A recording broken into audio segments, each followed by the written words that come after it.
Everybody, Super Squee here, the emotionally unstable gamer channel on YouTube. Hopefully this one I should not have the issues I had with the previous one, like audio-wise. It was just a little poppy. I know I always have a little bit of background noise just because my mic picks up like every goddamn thing, at least ever so slightly. But it seemed to have a more noise last time. So I actually made 3 separate posts for this, so I'm just going to read them as I go in order of the games. First off, an extremely big thank you to my amazing girlfriend Anna for gifting me the new Spyro HD Trilogy as an early Christmas present. It is amazing, and I've only played the first game so far. It feels damn near 1-to-1 with the original, which is crazy since it was built from the ground up. It is so fucking gorgeous, and comparing the original to this just feels like so much love went into making this remaster. Feel like what the, This just feels like so much love went into making this remaster. Feels like what the original creators had envisioned. If you are a fan of platformers, or you love Spyro, you must play this game. Still my favorite of the 3 original Spyro games. I really enjoyed the worlds, all the mini-games, the bosses. This game is just so beautiful. Like, god damn, they did such an amazing job with this whole package. But this was just, wow. Can it get prettier? I hope so. Buy this fucking game. Thank you again, baby. So that's the second one, which is Ripto's Rage. And then the third game, which is Spyro Year of the Dragon. I enjoyed Ripto's Rage more overall, but I love the environments and worlds in this game more than Ripto. This game felt more like an expansion pack to the second game than a whole full release on its own. Granted, here it's part of a 3-game collection, not a singular product, and it's completely worth it as part of a collection. Once again, if you love platformers and or Spyro, this trilogy pack is an amazing deal and a must-have. So, there are parts of these games that can like annoy the shit out of you, but if you like a good platformer and you just want something that's like gorgeous and fantastical, like whether you've touched Spyro or not, like this is a great game. I think this is a good game you could get for your kids.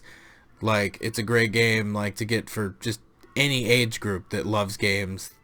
Just loves video games in general. Like, if you like Mario, you'll probably like Spyro too. If you like platformers, you'll like this. If you just want something super colorful and that looks nice and runs well, like, go for this. What a good boy he is. Baymax is the best boy. So I have never read any of the old Marvel, like Big Hero 6 comics. I know in that Baymax was more of like a weird green monster creature. But I love the diversity in this movie. I love the different powers. I think it's cute. Like, the character, like, armor design isn't the biggest thing to me, and like Fred is kind of weird. But like, I think overall the movie's really cute, and I enjoyed it a lot. And I know there's like a comic or an animated series that I've never seen that continues. And the Kingdom Hearts level was really great. So check this Disney movie out if you have not. It's pretty good. So after stepping away from this one for a while, it was much more enjoyable to finish, especially Riku's story, because I didn't have to manage a fucking deck. I love card games, and I feel like this is pretty well done, all things considered. I just feel like the pacing isn't great, and it sucks sitting through 50% rehasses of Kingdom Hearts 1 story just for some good juicy bits of the new story. The gameplay was still really fun, and making overpowered slights is delightful. So like, unless you really want to just grind through it, don't play this game without a guide. Like, I don't mean like a guide that spoils like the few new like story beats that there are, but I mean like a guide that'll tell you how to use like sleights properly and different like spell combos and shit like that, because this game can get really aggravating real fast. Like, so just cheese it. My advice is to cheese it. And maybe I'm wrong. Maybe you don't want to play it like that. Maybe you want some crazy opposition and annoy the fuck out of yourself. But I say cheese the motherfucker, because you can do some cool shit along the way. And you're going to be sitting through over 6 hours of like bullshit cutscenes that are boring as fuck, that rehash shit that happened in the first game in like a much more boring way. Like, I think realistically there might be like 2 hours worth of new story beats in this. Like, actual new shit that isn't rehashes. I think it's a cool concept, but I feel like this game was like beating a dead horse. Jesus, I cried, man. Did I cry? This was an amazing movie and a great... Oh, shit. So I have... Give me a moment here. What is going on here? Let me look down here. Ooh. Okay, so look at this poster. See this Pokemon the first movie thing, but ignore it because I fucked up and didn't give you guys the right image. So this part right here, just imagine I have a poster for that Pokemon I Choose You thing. It's a retelling movie that had Ash and Pikachu. So let's just pretend it's that instead because I fucked up. Jesus Christ, I cried, man, did I cry. This was an amazing movie and a great retelling reimagining alternate timeline of Ash's adventure. I feel like this movie explains some of the discrepancies with the Sun and Moon anime and why it was officially stated that it's a new canon. So it sucks having this image up trying to explain this shit, but it's like, basically it's like Ash started his adventure from a point that like we already knew about all the other areas. We already knew about Hoenn and fucking Kalos and fucking Johto and, you know, literally every region. And it's like Pokemon are just Pokemon and they roam. And like, obviously most of the Pokemon he runs into are fucking, most of them seem to be Kanto Pokemon. But he's got a diversity in his team and he's been traveling all over the place, getting badges and shit from all over the place. It's not just like fucking the first season of Pokemon all over again. The beginning does have like story beats that rip from that, but I love that they retell it in such a way that this could be used as a new starting point. I still love the original series a lot. It's goofy, especially the dub, but it's a lot of fun. But this is a great place, like, if you wanted to be like, I want to know a little bit about Ash and then skip straight to Sun and Moon, I feel like this is the way to do it. Fuck the side bosses in this game. Sephiroth is a goddamn joke compared to every other fucking thing in this game. Fuck Lingering Will. Fuck the Data Org 13. Just, I'll do it later. Otherwise, still an amazing game. One of my favorite of all time. I finished my journal most of the way. I leveled to 68. I'm good. Time for Birth by Sleep. So for the longest time, other than like Final Fantasy VII, this was my favorite game of all time. Like, it was one of my favorite games of all time. I think it has a really incredible, like, even though it's goofy and some of the parts are childish, it's got a really fun story that, like, I feel like can be relatable. It's kind of like coming of age shit and, like, dealing with your friends and, like, dealing with the bullshit. And I feel like it's got good, like, mimics of, like dealing with depression and, like, happiness and longing and just all kinds of weird shit. And it's like this really goofy ass like coding, like looking at it, but like it's got some real good stuff in there. Tetsuya Nomura is like a weird motherfucker. It's got really great boss fights. I love the mechanics in this game a lot more than the first one. There's so much you can do if you want to like do a no XP run or a level 1 run or like customize your abilities in really fun different ways. I like that you earn certain abilities from boss fights instead of just from leveling up, so you can like do all kinds of fun runs and shit like that. I like the designs. I love that the combat in this is much faster paced, because the first one, like, it's fun, but if you like play this and then immediately go back to 1, it's like being a rock slowly pushed over sand. I had never seen this until now. I was missing out. I laughed. I cried. I wanted to be in the Queen's thighs. 12 out of 10. Would sin again. I think Brave is amazing. I think it's really, really great. And it's really colorful, and like the animation like holds up like crazy.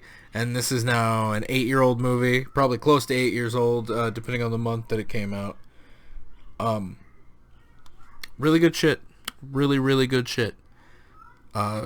Gorgeous animation. Really great music. Really good set pieces. Like, it's different. I feel like we don't have a lot of stuff that's like this type of culture. I don't know the exact culture, so I don't want to like fight, like, I want to say like Celtic, but I don't want to like be wrong here. So just the culture that is represented in this movie is really cool, and I feel like we don't get a lot of that, at least not in media over here in the States. Still a fantastic movie and an amazing performance by all. I miss you, Robin. You wonderful, funny man. I I don't know why I used this image. I guess I couldn't find the image that I originally used that was like the old poster for this. But I really like the original Aladdin. It's a good time. It's a lot of fun. I mean, it's got basic shit here and there, but like I feel like it's paced really well, and the voice cast does an amazing job to like bring it all home. Fuck. What is that crazy motherfucker's name? Guilford Godfrey. Yeah, he's Iago. Absolutely incredible, like voice casting. And you know, Robin Williams is Genie. Just everybody like knocks that out of the park, and it's good time. It's a good time. And guess what fucking happened again, guys? I don't even know how this happened. I guess my fucking finger hit the bottom of the thing and knocked me out of my photos so I could fucking read my posts. So you guys get to stare at this, like, objectively, in my opinion, like, real shitty Blu-ray cover while I try to get back to where the fuck I was, and internally screaming at myself for continually, like, touching the bottom of my screen and fucking up what I'm on. Okay, buddy, let's... Well, that wasn't so bad. That did not take nearly as long as, like, last time I did this. Okay, there we go. Boop, boop, boop, boop, boop, ba-doop. Boopity-doop. It definitely has its faults, but I was really happy with this movie. The creatures are creepy, even with their very simple design. I love the sound design, and I know it'll never happen, but I just love to know more about the creatures, which turns out maybe we will know more. I think the second movie already came out. I don't have TV service, so I feel like I don't see a lot of trailers, so it's just like it just came out and I never realized it. So I need to watch that shit. I'm excited about that shit. I think this is a good horror film that's like different. Definitely check it out if you like horror films. Okay.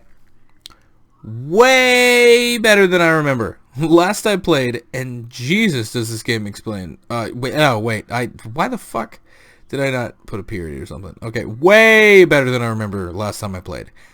And Jesus, does this game explain way more than I thought lore-wise. XP Walker is real MVP though. Went to the mall today and put a rubber band on my controller so Aqua would run in circles for a few hours. And got her from 32 to 45 just walking. LOL. Aqua was a lot of fun. Definitely my favorite character to play as. But Terra surprisingly won my heart. Ventus though, what a squishy babby with hits like a wet noodle. I really love the combat system in this, and shot locks are delicious. So I even went with the like unlocking the special fucking ending to this, which is madness. Like, just go look it up online. Like, don't fucking do it. It unlocking the like final episode of this requires you to take like 9,999 steps or something, or 99,000 steps. I think it's like 99,999 steps, and it's fucking insane. That part honestly isn't that hard. I think I did most of that just by like putting a rubber band on my control stick and just turning. But fucking what is it? Then there's another one that requires you to kill like 9,999 unversed. It might be larger than that. I think it's just 9,999. And it is super, super fucking time consuming. I just ended up like building a bunch of decks, or building a deck that used a bunch of magnet spells. And then there's another spell that like causes shit to explode. I can't remember what it's called. But so I do magnet, and then I blow up all the creatures and just run in and out of the room, like back and forth, and have them respawn. And it took me like 4 or 5 hours to do it, like consistently. I guess like, oh, do they want you to do this over like several hours of gameplay and like replaying the game? But it was like, I beat the game with all 3 characters and then went from there. And I think I might have gotten like half the kills I needed just from playing the game naturally. And it was like, I don't want to like just replay the game over and over and over again just to get these fucking kills. So I built like that deck, and I just did it in a monotonous, like shitty way that I feel like was still less annoying than if I would have just replayed the game over and over again until I got it. I think you also have to collect like all the stickers or something. There's a bunch of different shit, like prerequisite shit, to unlock it. But then you play this like small, like maybe 30-minute long like final episode as Aqua, and then you get like a cutscene that leads into God, I don't remember what the cutscene was. I think it like alludes to the 3DS game that came out, Dream Drop Distance. But yeah, so that's that. And that's it for this episode. And thank you for watching, guys. And I will catch you later. Bye-bye.